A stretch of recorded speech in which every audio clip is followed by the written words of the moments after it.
Good evening. I love the energy in this room.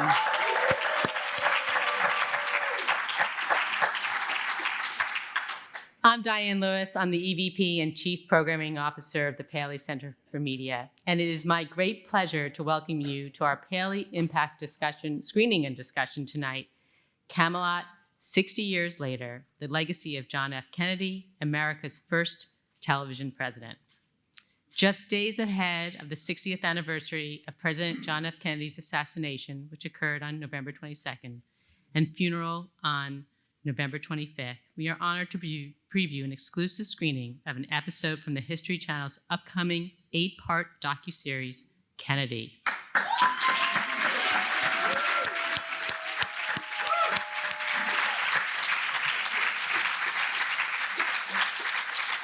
And there will also be a very insightful discussion to follow as well.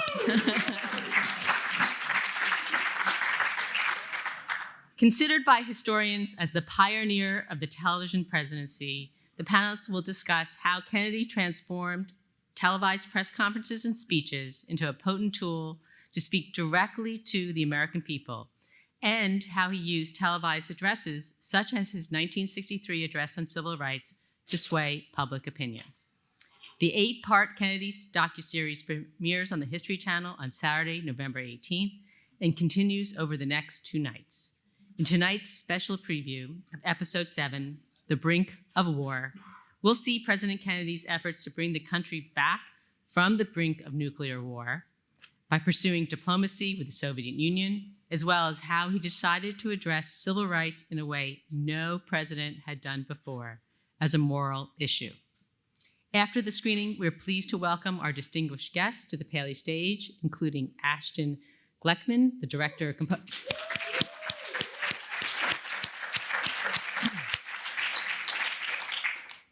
and composer of Kennedy, along with Kathleen Kennedy Townsend, the former Lieutenant Governor of Maryland and daughter of Robert F. Kennedy.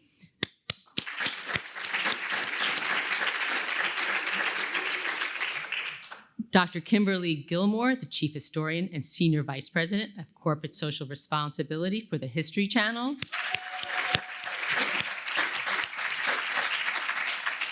And Alden Morris, Emeritus Professor of Sociology and Black Studies at Northwestern University.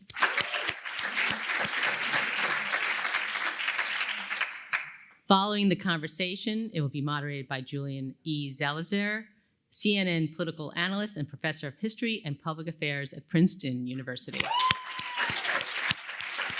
I love this crowd. Now, it takes a lot of support to make events like this one possible. Before we get started, I want to thank the Blanche and Irving Laurie Foundation. They have been an amazing partner, and we are pleased and honored to have the executive director of the Laurie Foundation, Gene Korf, along with his wife, Maddie, tonight, as well as the president of the Laurie Foundation, Laura Barron. Thank you so much, Gene and Laura. We are extremely appreciative for all of your support in making meaningful programs like this evening's possible. Tonight's program is presented in conjunction with the History Channel. Yay!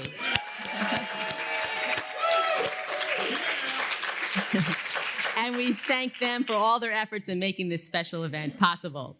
We'd also like to thank all of you in the audience, especially our Paley members, who continue to support this effort and our mission. If you are not yet a member, we encourage you to consider joining this special Paley membership community for early access and discounted tickets on important events like this one, as well as other unique benefits. Thank you very much. Hi, everyone. I'm Julian Zelizer, and I am going to introduce our guests for our discussion of this wonderful documentary that you've now seen part of. Our first guest is Alden Morris, who's Emeritus Professor of Sociology and Black Studies at Northwestern University.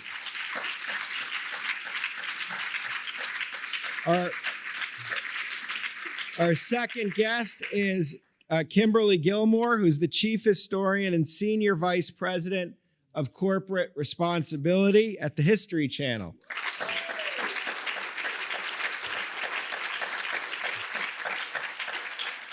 And Director and Composer of Kennedy, Ashton Gleckman. Come on out.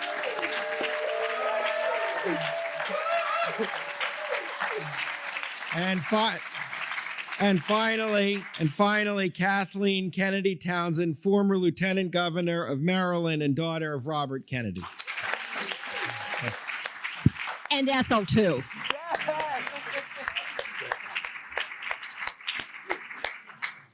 Well, thank you, everyone. And maybe we can start with you, Ashton. And I'm curious, you were born in a different era than the Kennedy era. How did you decide that you wanted to devote your time to studying his life? So I grew up with like a huge appreciation for history. And it was during COVID, actually, during the pandemic, where I was looking for stories that had a semblance of hope to it. And I came across a documentary about JFK. It was a very early documentary from 1962, actually 1963, that you saw in this film by Robert Drew. This remarkable film that basically takes you inside the day-to-day life of the President of the United States. And I found this doc, and I said to myself, this is a story that we need to hear, because it goes into how a president can learn and how a president can basically make courageous act courageously in order to cause change. So the first thing that I did is I just established what the project was going to be. It was going to be a multi-part. There was going to be over 80 interviews. So I spent 5 months traveling around the U.S. with 2 other people, usually in a truck, and we basically just lugged the equipment around. And I interviewed Dr. Morris, who was remarkable. I spoke with him in Chicago, and then Kathleen was kind enough to speak to me in Washington. And I just have to say, by the way, the fact that Kathleen is here means the absolute world. I mean, her father and her mother are both extraordinary people. That's good. Yeah, seriously. So I made this documentary wouldn't have been possible without these people, and Kimberly, who was remarkable at the History Channel, and who basically said to me, okay, you can do your thing. And they basically gave me free rein to make the documentary I wanted to make. And what you saw in the other 7 episodes is what I wanted to make. So I was given the ability. And I just follow up with one more question, Ashton. How did you look, you can tell a story in different ways. There's a lot of Kennedy to talk about. How did you decide what the structure should be of the episodes? Right.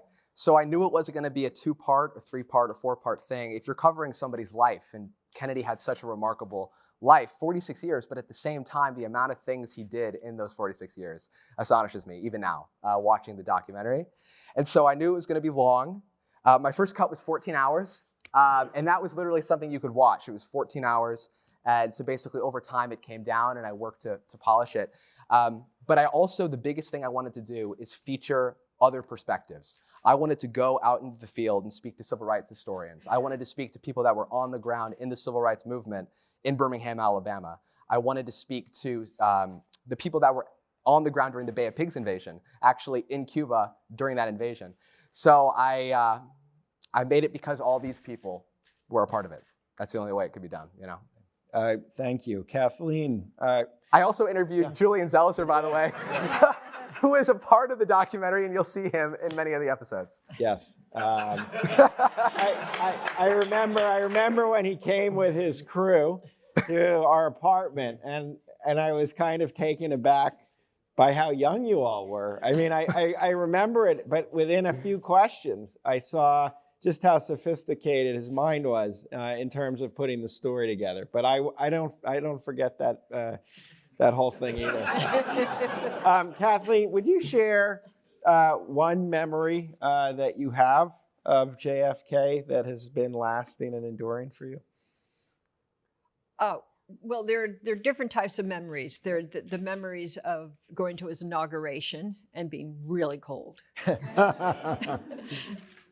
And so that was an extraordinary day. And, you know, all of us kids were on the press stand, which was across from where he was standing. And so we were watching him give the speech, and that was just an extraordinary speech. And then, of course, Mommy and Daddy required us to memorize the speech. That's one memory. And what was, I mean, Another yeah, memory is sailing with my father, and then I think he was a senator, from Osterville to Hyannisport, and I was ballast. For those who don't know what sailing is, that means you were just dead weight. Do you want me to go on? Well, can I ask a question? Look, we all watch the film and we see JFK Yes. Through our historical memory, Yes. textbook memory. You see Yes. a family member. Yes. What do you remember about or can share about him, who he was when the cameras weren't rolling, when you were in a family setting? Well, in a family setting, most of our family settings when we were a family together was playing touch football. Wow. Really? You're surprised. Because that's what, when we were all together as a family, we did play touch football, and, 3 steps, cut to the right, 5 steps, button hook. If you can touch the ball, you can catch it.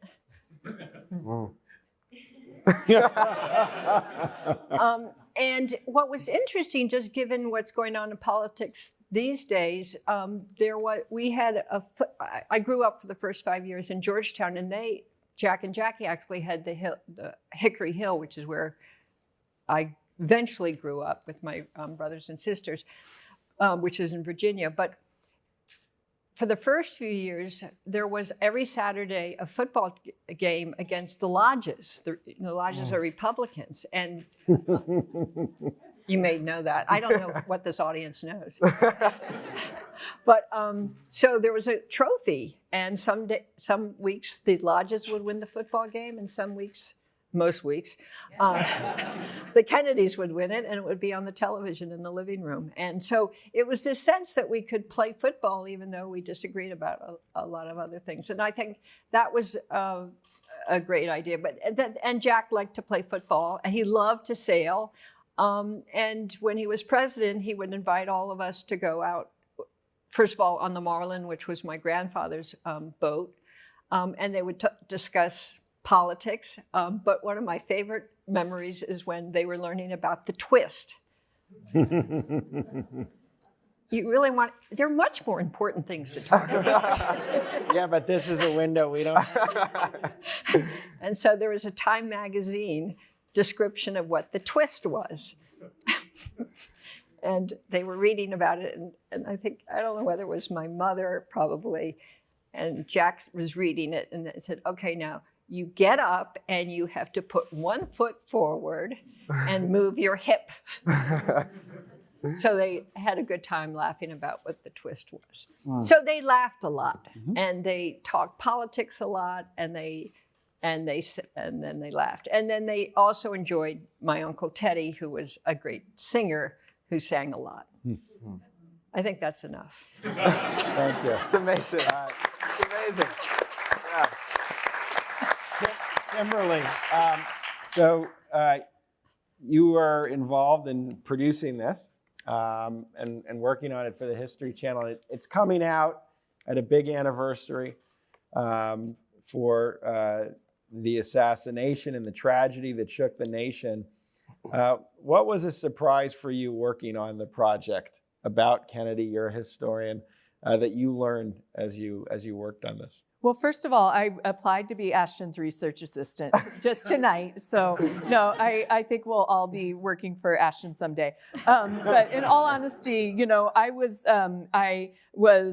first and foremost, somebody who watched this, in the early stages. And our partners at Radical Media are here, and Woo! John came in. Thanks to Ronald. Sam. And Mary Donahue and Zach Baer, who are our producers at the History Channel. So they're the ones who really made this project what it is. But I would say that for myself and for everyone I know who watched it, we obviously we're in the history world. People are pitching shows about Kennedy all the time. And you think, oh, okay, another show about Kennedy. And I found, and I think that you saw it today, but when you watch it in its entirety, you get the feeling that this archive is new. And I think that this, and Kennedy was many people. He was the leader. He was the family man. He was the student, the forever student. He was, the person that inspired the nation and the world. But you get that feeling from watching this archive that felt new. And that's what everybody I talked to said. Some of this footage you maybe have felt that you've seen before, but when you watch it together, you have a feeling that this is fresh. And I think that, to me, that's one of the best things that documentary can do, is to take this material that's out there, and Ashton's kind of brilliance at putting it all together in a way that makes it feel both new again and also important again, I think is just really impressive. And, and that's why we have been so excited about this project and taking it out into the world and getting it to more young people like Ashton, because they can see this and feel inspired. And could I ask? So you have this interesting position. You're at one of the big networks that produces historical work. And so there you're thinking of what can introduce younger people to JFK, to President Kennedy, and understand the importance of those years and the excitement. So what are you looking for when you see bits and pieces of what he's done that kind of puts that green light? This is what we should do. How's that work? Yeah, I think that there are some timeless themes, and Ashton really pulled out those timeless themes, which is, that people are of any age, they want to feel optimism, and that they need optimism. And I think that, we're talking tonight about the way that Kennedy connected with people. And that optimism came through his desire to connect with people, but also seeing that it is the everyday people who have made history. And we saw some of them here, and you see many of them throughout this story, but it's also everyday people who history is available to. And that's and through these kinds of projects, we really feel that there's the ability to make history feel relevant, but also to show people that they too can be part of history. That at its best, these kinds of projects can show people and reflect back to them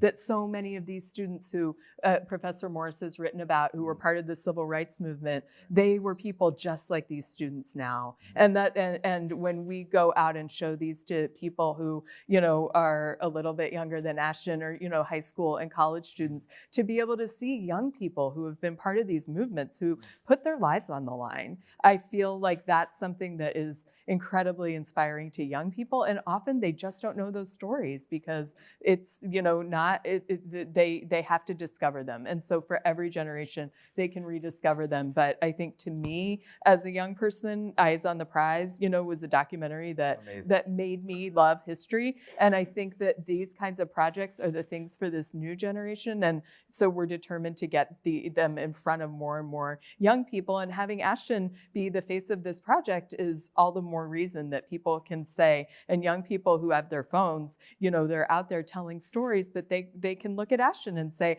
I too can be somebody who can tell this story. I too can be part of history, and then reflect it and record it and save it for the future. And it's exciting. I must say, it's exciting to see how new generations kind of not just reinterpret a subject, but think of how to present a subject. And that's one of the things that's really interesting about you, Ashton, and how you take a format we're all familiar with. Robert Drew is doing it. And by the way, Jill Drew is here, who's with the Robert Drew family. All that brilliant footage was all Robert Drew, who was let into the Oval Office to film all of that. And it's amazing material. And I just want to thank Jill for allowing us to use this footage in this documentary. Thank you. Yeah. Alden, you're one of the great scholars of civil rights and the civil rights movement. How do you think of the relationship, we saw a bit of the episode, between the movement in 62 and 63, right through the speech that President Kennedy gives, and President Kennedy? How do you characterize the relationship? Well, first of all, I do want to congratulate Ashton for a great film. I think that one of the things that is very important to understand is that it was ordinary Black people and Black organizers and leaders who played a major role in making Kennedy who he was. I think in terms of the power of his presidency, I think that it would be very difficult to analyze John F. Kennedy and not analyze Martin Luther King Jr. They both were young. They both understood how to use the new television to educate America. They were both charismatic and charming and so on and so forth. I think for Black people, they thought early on that maybe there was this white man that was going to be real and that was going to see them as human beings. John F. Kennedy made a lot of promises about civil rights and what he was going to do during the election. One was to bring about fair housing for Black people. He said he would do it as soon as he got elected with the stroke of a pen, an executive order. And then when he got elected, it did not happen. And Black leaders and people start saying, well, what is going on with President Kennedy? Why won't he use that pen? And James Farmer said his pen must have run dry. And then Black people start sending pens to John Kennedy. They call it ink for Jack. Wow. And what I would say is that early in the process of the civil rights movement and the expectations that Black people had of John Kennedy, he was not a profile in courage. He had to be pushed very hard by the movement. He would not have done very much for Black people and for civil rights, and in that sense for democracy, had it not been for this powerful movement that pushed him up in a corner and led him to take action. Now, looking at the film and having read a lot about all of this, one of the things I do want to say is that when John Kennedy was pushed to the wall, he then had the courage to do the right thing. He then had the courage to define the situation as a moral situation. King and many others in the civil rights movement had already defined it as a moral question, saying that this is wrong for this nation to treat Black people the way that they were being treated. And so what we saw in the end is that after having been pushed up against the wall, not having any other choices to make, he did the right thing and he defined it as a moral question, and then he began to think about legislation that ended up being the 1964 Civil Rights Act. So it's a very complicated story, but once again, to understand John Kennedy in many ways and his courage and so forth is understand Black people, the civil rights movement, Dr. King, and all those warriors on the ground. And Yeah.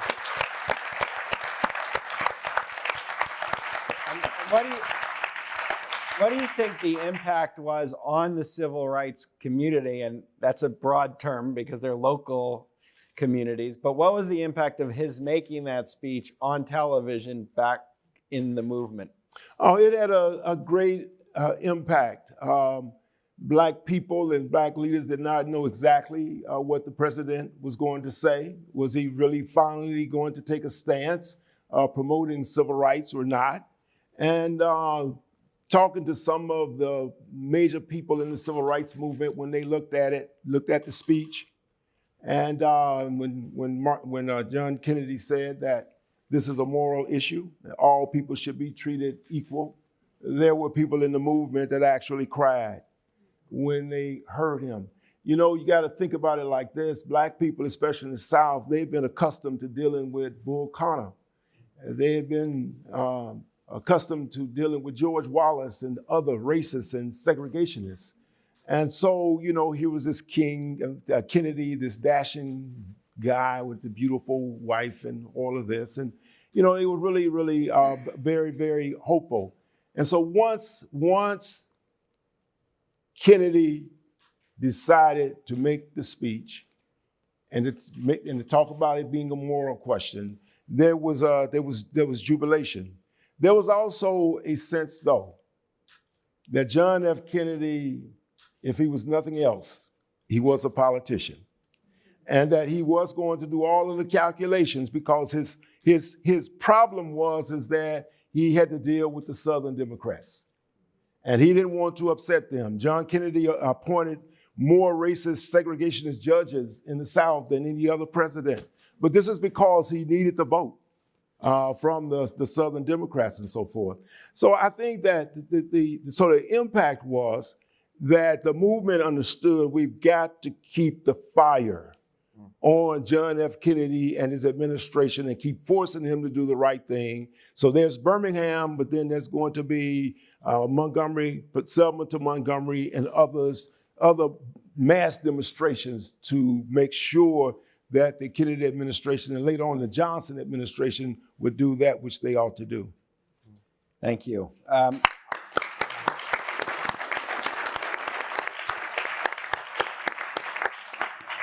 Ashton, can you again take us behind the scenes a little? You have a lot of amazing footage, some from the Drew film, some from the archives. How did you kind of decide which pieces you were going to put together to tell the story? So basically the first thing that I did after I filmed every interview, and I have to say, you just heard him speak. This is why I love my job. I get to listen to that all the time, and it's endlessly fascinating for me. I mean, I still am learning new stuff, but the first thing I did is I brought it all into the computer, and it's 170 hours, and it's 80 plus interviews, and I make transcripts of every single interview, basically in my editing software. So then I make markers in terms of different sound bites that I love, and I go through minute by minute multiple times, and then I start to assemble the episodes. And also one of the things I did is I wrote the script for Peter Coyote to speak throughout the show.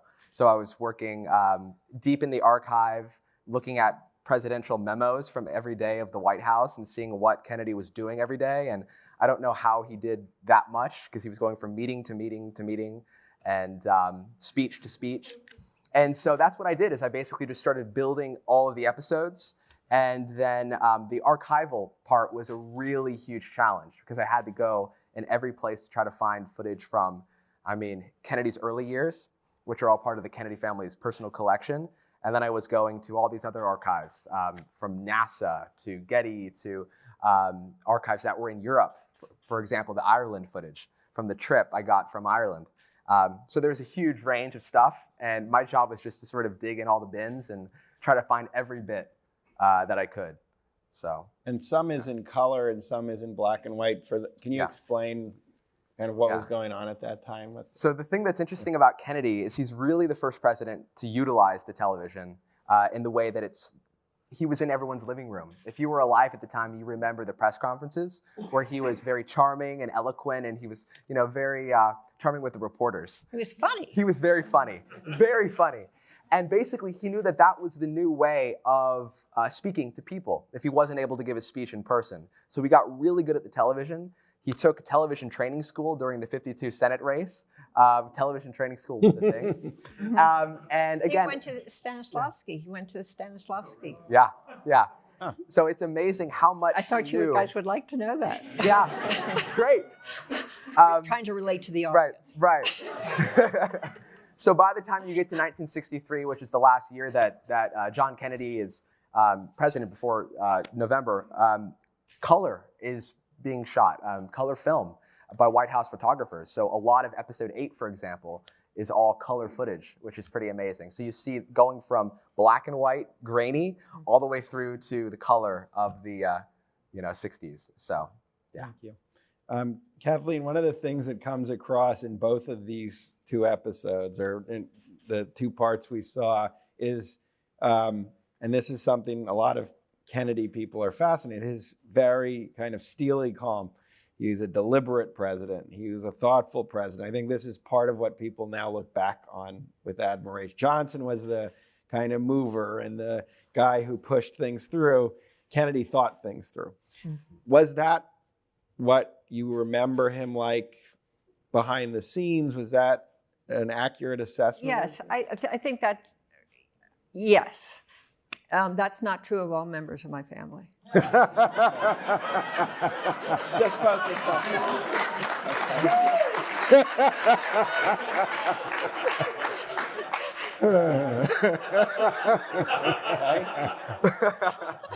That's good. We'll stick with him. I would say that yes.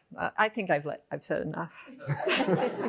But do you? I mean, again, you were young, but do you remember when he would be in these family settings, not playing tag football, but Right. Was that the how he talked about it? in the conversations? Mostly the conversations that I were part of.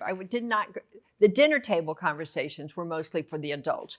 The conversations that I was part of were basically on the boat, because we would go on the boats together, in which everybody would discuss things. Some people would get much more agitated.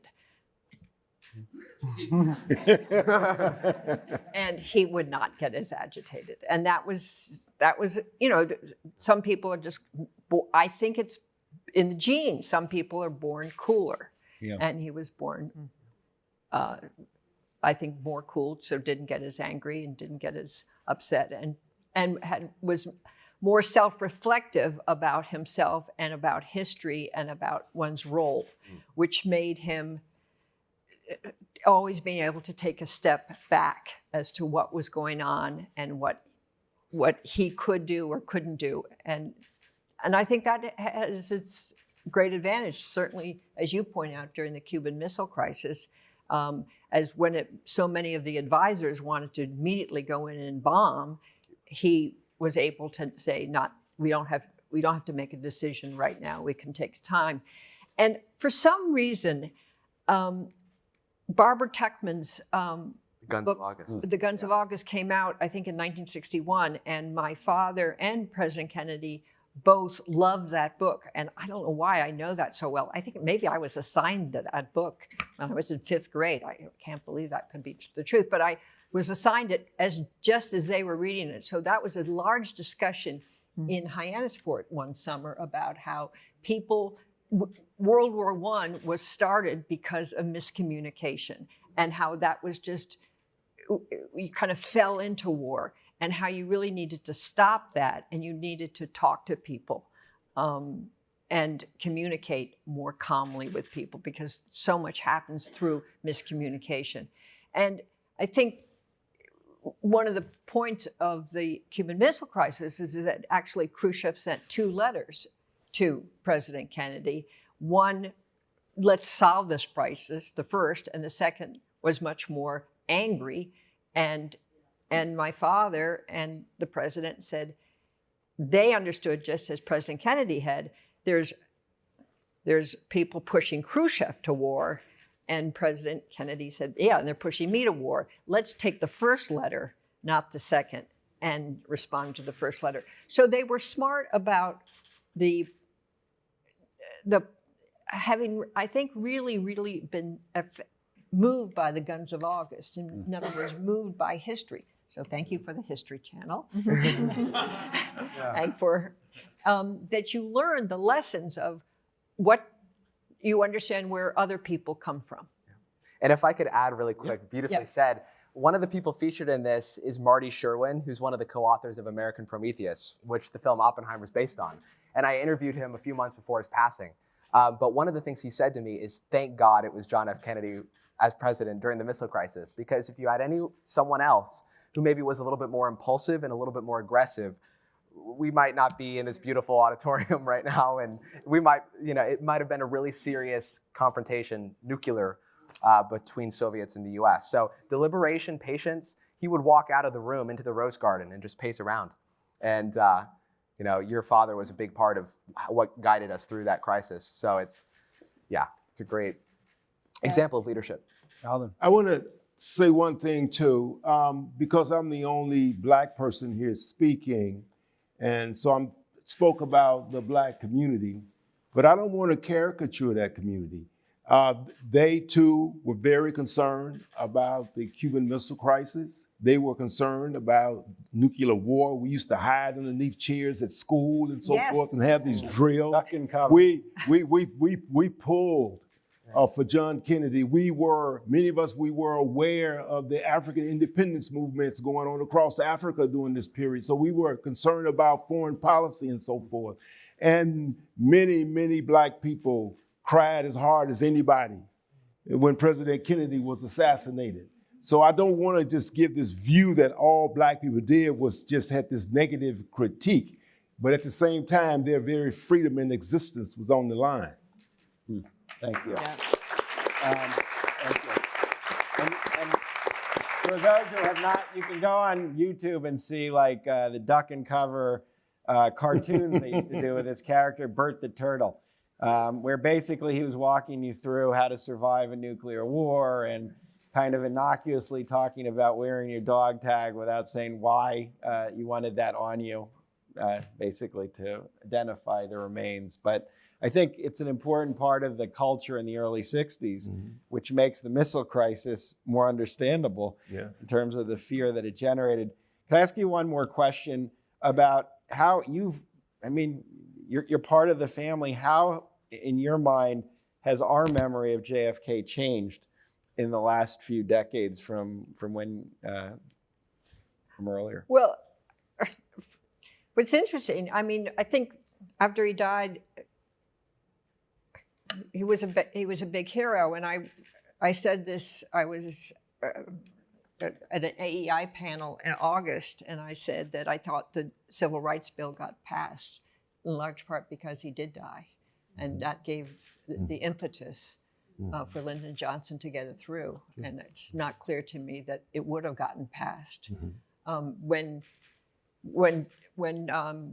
President Kennedy did say that civil rights was a moral issue, there was only one person in the White House that advised him to say that, which was my father. Yes. Everybody else in the White House did not want to do that for the very reasons you pointed out, is they were worried about the 1964 election. Correct. And worried about what Southern whites would do, which is exactly what Lyndon Johnson said when the Civil Rights Bill was passed. There goes the South. Yes. So there was real reason, if you care about being reelected, what would happen.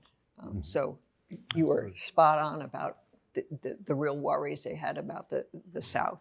But I think that my father, having had to implement the law in the South, was just so horrified by what he saw every day, trying to deal with the racists that he.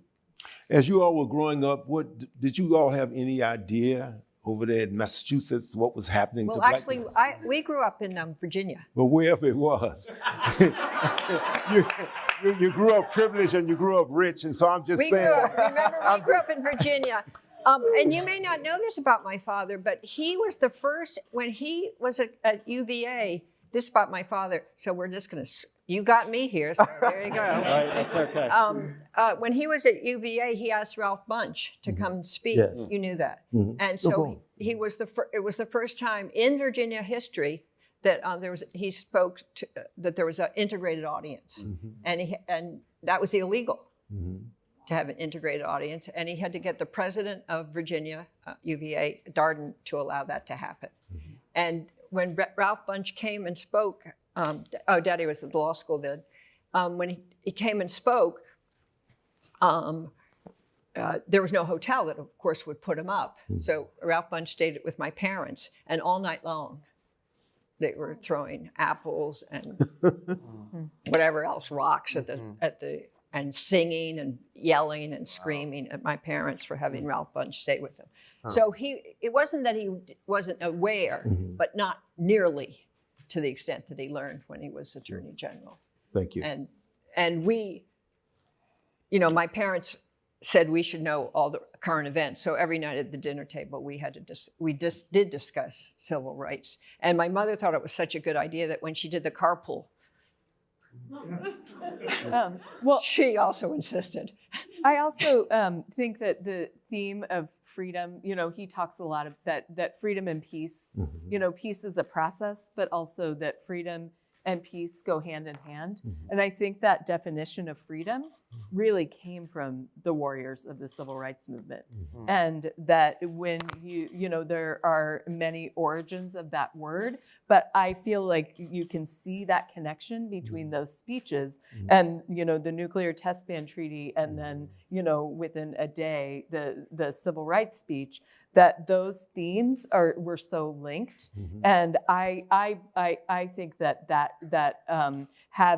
making that connection between what was happening locally in the South and what was happening all throughout the world, and the idea of the United States promoting peace as a process, peace as a strategy, but knowing that until we had peace here, until we had freedom here, we were never going to have peace and freedom throughout the world. And I think that directly came from the people on the ground in the civil rights movement. Agreed. Can I have another way I have another story about how that speech came about. Okay? Which you're now going to hear. So, Gaylord Nelson, does anybody who know Gaylord Nelson? Okay, great. So Gaylord Nelson went to my father and said, I think President Kennedy should go across the country and talk about the environment, because the environment's very, very important. And my father, who used to take us hiking every Sunday, and we would go on river trips on the Colorado, the Yampa and the Green, and the salmon. So he loved the environment too. And actually President Kennedy, one of his acts was to do a large preservation of the wilderness, I don't know if it's called the wilderness, just parts of Cape Cod. So Daddy went to President Kennedy and said, why don't you go on a 10-day trip across the United States to talk about the environment? Has anybody ever heard of that he did that? No. And I'll tell you why. So President Kennedy said, great idea, I'm going to try to do that. So he started going across the country, and nobody wanted to hear about the environment. So he gave about 5 speeches about the environment, thanks to Gaylord Nelson. And after about the 6th time, and nobody was interested, he started speaking about nuclear arms. And he realized that's what people wanted to hear about. So by the time he got to California, he had dropped the environment, and he talked about nuclear arms, because that's what he realized what people were more interested in. And so 2 things came out of that trip. 1, the speech at AU. And Gaylord Nelson realized, there's no audience for the environment. I better organize one. So he spent the next 8 years organizing for Earth Day. And that's when he started Earth Day. Because he realized just having a leader talk about the environment doesn't matter if there's not an audience for it. And that's how Earth Day started. What a story. Thank you for sharing that. I want to spend a few minutes that we have to ask some of the audience questions which were collected. And maybe, Ashton, you can start us off with question 1. Why did President Kennedy work so well on television? Well, Kathleen has a line in the show, and she said, first of all, he was well-spoken. He was handsome. He was handsome. So he was really handsome. So yeah. No, seriously, I had a hard time finding a bad picture of him, which is, But seriously, he had a charisma about him, and he had an eloquence about him. And I think one of the lessons of this story is that eloquence is important. And having a president who's able to communicate well with people and is able to really express big ideas, such as going to the moon or all of the ideas that Kennedy was talking about that are very much so towards the future. So I think what gave him the power of television is, first of all, his eloquence. Second of all, he was great with humor. He had this self-deprecating humor that was so signature of Jack Kennedy. And at those press conferences, those are not scripted. So he would go up there, and all of a sudden he would see an opportunity with a reporter, and he would play. And he had a great sense of improvisation, almost like a comedian, which Conan O'Brien talked about, the skill that Jack Kennedy had on that. So I think that's the mixture of it. But you also saw in this episode, Cuban Missile Crisis is the moment where we came closer to nuclear war than ever before. And he decided to address it like it was and tell people the reality like it was without sugarcoating it. So respecting the people in order, to give them the straight up information, and then they do with it what they choose. But I think that's the key: eloquence and yeah. Ashton, clearly part of the appeal of doing this must have not just been the history, but you live and you're coming of age in an era of great political turbulence, real divisiveness. So part of this is, I'm asking, and I will get back to the audience questions. I mean, that must be part of the appeal of trying to understand someone who seems so antithetical to where we are today in many respects. Yeah, that's why I made the show. It's because it was 2020 and people were just really divided, and there was a lot of people having a difficult time around the world. And I realized sometimes we just need stories of hope. And I think one of the realities of this story is by the time Kennedy was assassinated, the 1963 Civil Rights Act wasn't passed yet. Yeah. And there were all these things that needed to be worked for. This is before the Selma Montgomery protests and demonstrations that happened in Selma. There was so much more to be done, but he started a lot of these ideas by his eloquence and by his speeches. And so we got to the moon in 1969, but he had first introduced it in September of 1962. So, yeah. I don't know who wants to take this, maybe Alvin, but open to anyone. How do you think that President Kennedy would have communicated to our divided country? So we'll kind of combine a lot of things. The first thing he would do would be to figure out how to make Trump shut up and go away.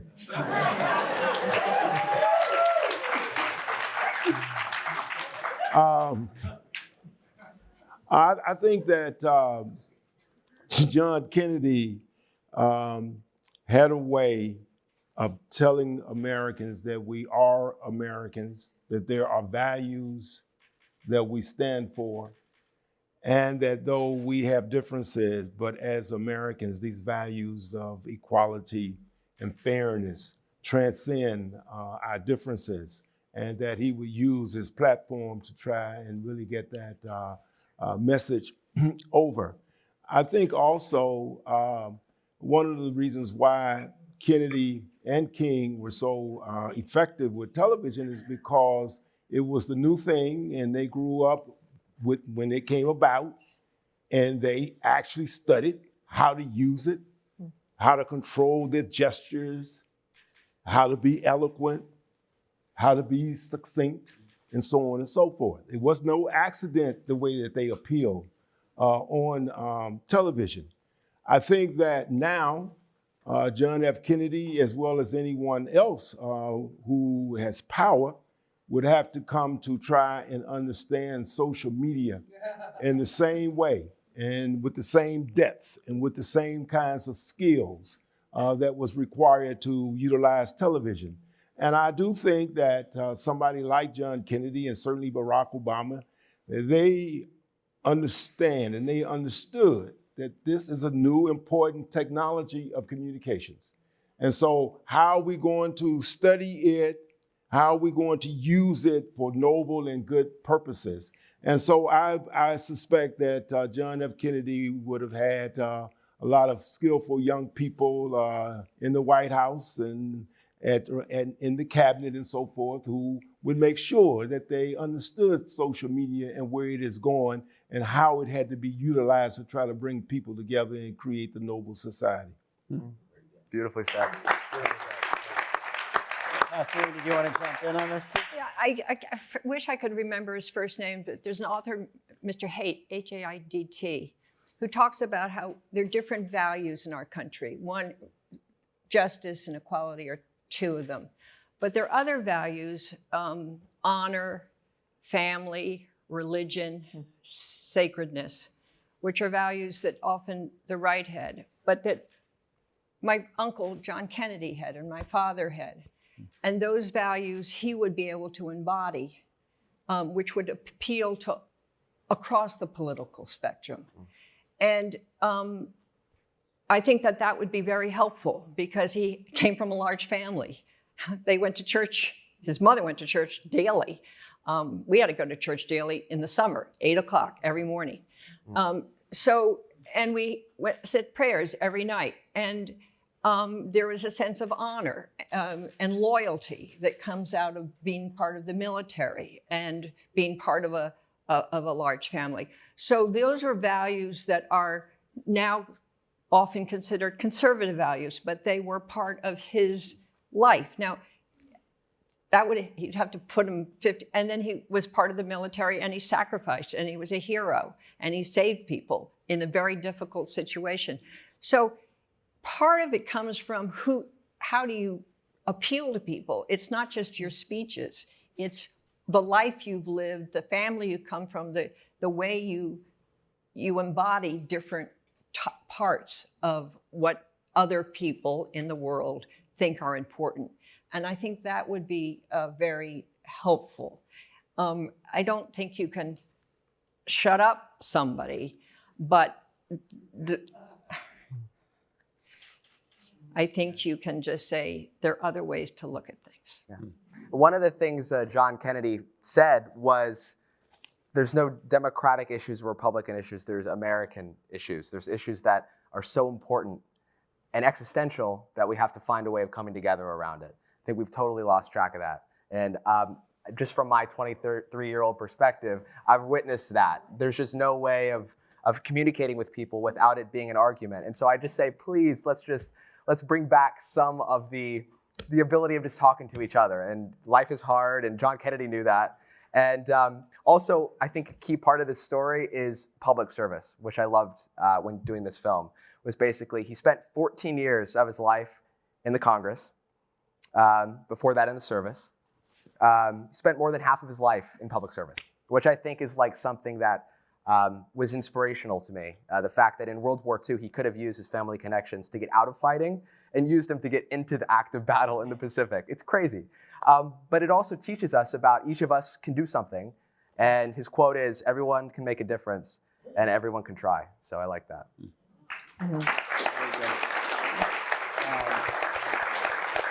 And of course, I mean, both JFK and Robert Kennedy are these, I mean, such tragic endings, and both we keep thinking about what was the possibility had they lived. So with JFK, would Vietnam have unfolded the way it did?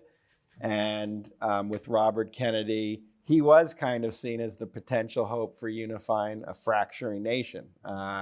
His speech after King's assassination and the place he was holding in the Democratic Party was so broad. So both of those figures are interesting to look back on. And I think they have this kind of chapter that was always going to be open, those questions. But I think that's what they are aspirational about. Right. That brings us back to both of them in important ways. We're almost out of time, but I have another question. I don't know. I mean, Kimberly, maybe you want to take it. What politicians over the last 50 years have used television as effectively as President Kennedy? Well, I think that one of the things that really comes through in this is how he seized that moment.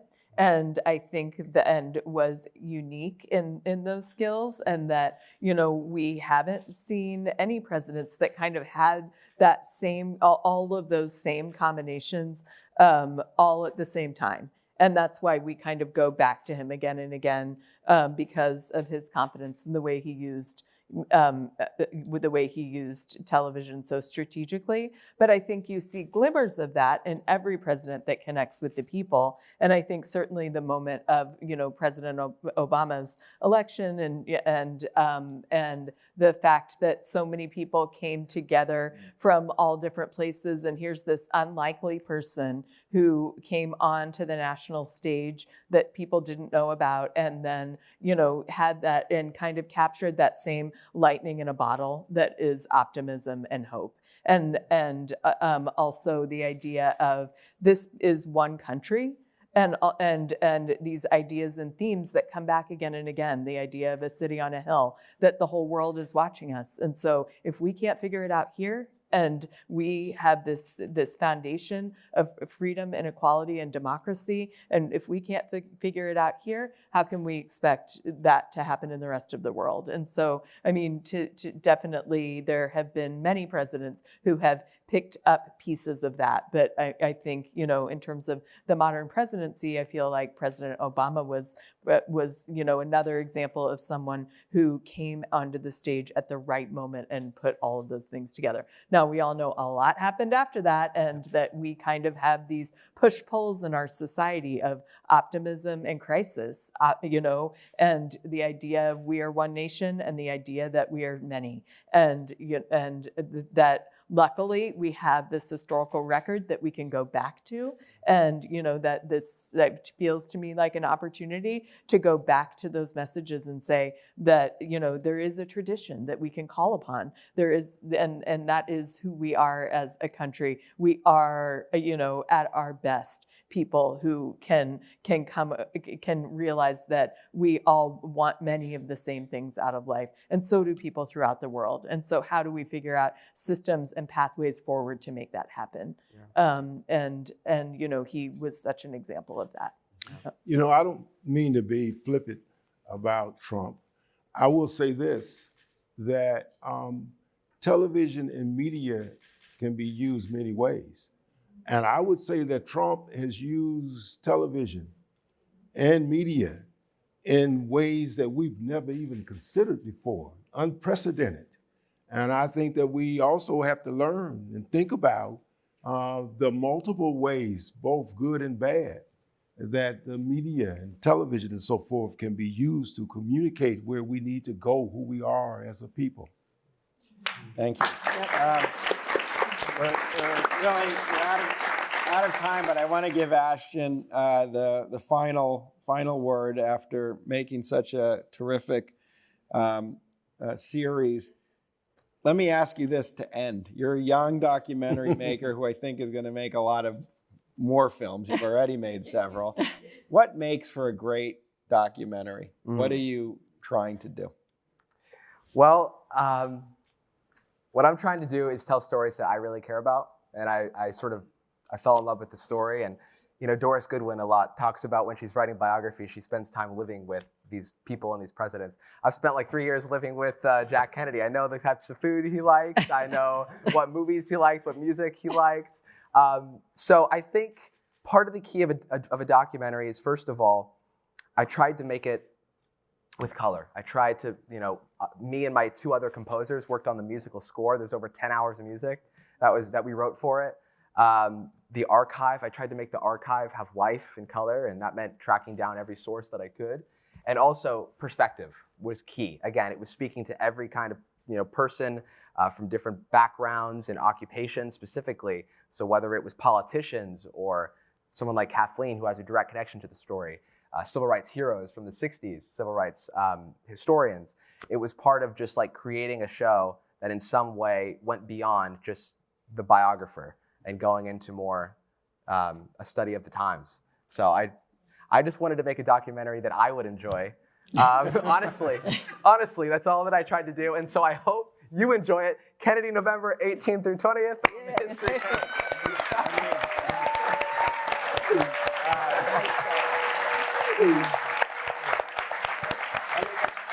One announcement. So the Kennedy, it premieres the first 3 hours of the 8-hour docuseries starting Saturday, November 18th, 8 o'clock, 7 Central on the History Channel. Continues over the next 2 nights on Sunday, November 19th, November 20th, plus the Kennedy soundtrack albums with music from the docuseries are slated to be released. Volume 1 on November 18th, episodes 1 through 4. Volume 2, episodes 5 through 8 on November 20th on all major music platforms. So you can see and hear all of it. I want to say this was a real honor to be part of this conversation, to be with such a distinguished figure from the Kennedy family is truly, for a historian, it's kind of unbelievable to spend evening. I'm going to get to you in a second, Ashton. Someone from the History Channel who's, you know, putting on, you know, and helping us see history and broaden the audience. I commend you for the work you do. And Alden, to be with such one of the great scholars of civil rights and to chit-chat back there more with you, and someone who is a fellow sociologist with my mother, has been a pleasure. And Ashton, you know, I teach young people all the time, so I spend time, and it's always just wonderful to meet someone like you, not only who is talented, but who has something they are pursuing and something that they really have that they are sharing with the broader community. And I want to commend you for what you're doing, commend you for the film, and I look forward to seeing the next documentaries that you make. So Thank you. Please let's Thank you.